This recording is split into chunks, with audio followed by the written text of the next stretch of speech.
Next IndusInd பேங்க்கோட RuPay card 5K or 10K இருந்திருக்கலாமா joining fee. Lifetime free bro அது. அவர் சொல்கிற மாதிரி இந்த கார்டுக்கு மூவி எதுவுமே இல்லை. அப்புறம் Scapia card first month first 2லேருந்து 3 மாதத்துக்குள்ளே 5000 பே பண்ணால் போதுமா. அன்லிமிட்டெட் லான்ச் அக்சஸாம் ப்ரோ.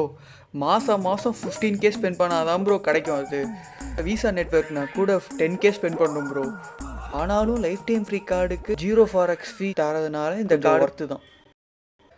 அடுத்து வரேன். எஸ் பேங்க் கிவி கார்டை என்ன ப்ரோ பண்ணி வச்சுருக்கீங்க? சீட் டயரில் போட்டு வச்சுருக்கீங்க. அதெல்லாம் கோட்டட் கார்டு ப்ரோ. 1லேருந்து 1.5% வரைக்கும் வரும் சொல்லிட்டு அப்படியே கடந்து போயிட்டார். ஒரு ஈவு இறக்கம் இல்லாமல் நடந்துக்கிறாங்க. கிவி மெம்பர்ஷிப்புன்னு ஒன்று இருக்குது. அதை வச்சு மூச்சு கூட விடல. அந்த மெம்பர்ஷிப் மூலயமா இயர்லி 7500 வரைக்கும் எடுக்கலாம். எந்த கார்டாச்சும் தருவானா இவ்வளோ? அதுவும் இல்லாமல் இந்த ரிவார்ட் பாயிண்ட்ஸ்லாம் கிவியோட ஆப்பில் தான் யூஸ் பண்ண முடியுமா. $1 இருந்தால் கூட டைரெக்டாக அக்கௌண்ட்டில் ட்ரான்ஸ்ஃபர் பண்ணிக்கலாம். என்னை பொறுத்த வரைக்கும் அதில் இருக்க வேண்டிய கார்டு. இந்த கிவி கார்டு பற்றி ஃபுல்லாக டீட்டெயில்டான ஒரு வீடியோ வேணும்னா கிவின்னு கமெண்ட் பண்ணுங்கள்.